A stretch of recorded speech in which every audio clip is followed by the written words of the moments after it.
ಅನ್ಯಲೋಕದ ಬಾಹ್ಯಾಕಾಶ ನೌಕೆ ನಮ್ಮ ಭೂಮಿಯ ಮೇಲೆ ಮೊದಲ ಬಾರಿಗೆ ಇಳಿಯುತ್ತಿದೆ. ಈ ದೃಶ್ಯವನ್ನು ನೋಡಿ ಅಲ್ಲಿದ್ದವರೆಲ್ಲರೂ ತುಂಬಾ ಭಯಭೀತರಾಗಿದ್ದಾರೆ.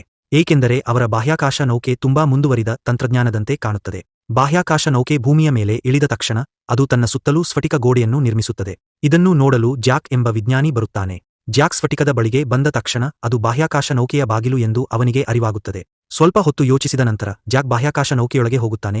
ನಮ್ಮ ಭೂಮಿಗೆ ಏಲಿಯನ್ಸ್ ನಿಜವಾಗಿ ಏಕೆ ಬಂದರು ಎಂಬುದು ಒಳಗೆ ತುಂಬಾ ಕತ್ತಲೆಯಾಗಿದೆ. ಅಷ್ಟರಲ್ಲಿ ಒಬ್ಬ ವ್ಯಕ್ತಿ ಅಲ್ಲಿಗೆ ಬರುತ್ತಾನೆ. ಅವನು ಜಾಕ್ನಂತೆಯೇ ಕಾಣುತ್ತಾನೆ. ನಾನು ಆರ್ಕಿಯನ್, ನಾನು ಯಾರನ್ನಾದರೂ ಪರಿವರ್ತಿಸಬಲ್ಲೆ ಎಂದು ಅನ್ಯಲೋಕದ ಜೀವಿ ಹೇಳುತ್ತದೆ. ನೀವು ನಮ್ಮ ಭೂಮಿಗೆ ಏಕೆ ಬಂದಿದ್ದೀರಿ ಎಂದು ಜಾಕ್ ಕೇಳುತ್ತಾನೆ ಮತ್ತು ಅನ್ಯಲೋಕದ ಜೀವಿ, ನಾನು ನಿಮ್ಮ ಜನರಿಗೆ ಸಹಾಯ ಮಾಡಲು ಬಂದಿದ್ದೇನೆ ಎಂದು ಹೇಳುತ್ತಾನೆ. ಬದಲಾಗಿ ನೀವು ಮಾಡುತ್ತಿರುವ ಎಲ್ಲಾ ಸಂಶೋಧನೆಗಳನ್ನು ನಿಲ್ಲಿಸಬೇಕು ಎಂದು ಅವರು ಹೇಳುತ್ತಾರೆ. ಆದರೆ ಜಾಕ್ ಅನ್ಯಲೋಕದವರ ಮಾತುಗಳನ್ನು ನಂಬುವುದಿಲ್ಲ. ಅನ್ಯಲೋಕದ ಜೀವಿ ಜಾಕ್ಗೆ ವಿಚಿತ್ರವಾದ ಚೆಂಡನ್ನು ನೀಡುತ್ತಾನೆ. ಅವನು ಹೀಗೆ ಹೇಳುತ್ತಾನೆ, ನೀವು ಈ ಚೆಂಡನ್ನು ಗಾಳಿ ಕಲುಷಿತವಾಗಿರುವ ಸ್ಥಳದಲ್ಲಿ ಇರಿಸಿ, ನಂತರ ಫಲಿತಾಂಶವನ್ನು ನೋಡಬಹುದು.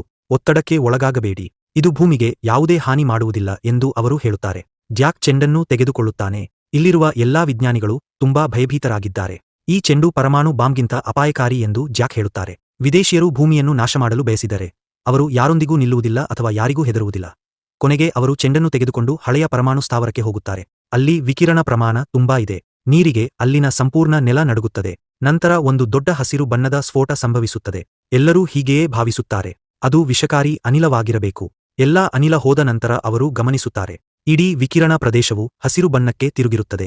ಇಲ್ಲಿನ ವಾತಾವರಣ ಮೊದಲಿಗಿಂತ ಈಗ ಉತ್ತಮವಾಗಿದೆ ಎಂದು ಅವರಿಗೆ ತಿಳಿದಿದೆ. ಅವರಿಗೆ ಹೀಗೆ ಅನಿಸುತ್ತದೆ, ಏಲಿಯನ್ಸ್ ನಿಜವಾಗಿಯೂ ಒಳ್ಳೆಯವರು. ಜಾಕ್ ಆ ವಿದೇಶಿಯರ ಬಗ್ಗೆ ಮಾತನಾಡುತ್ತಿದ್ದಾನೆ.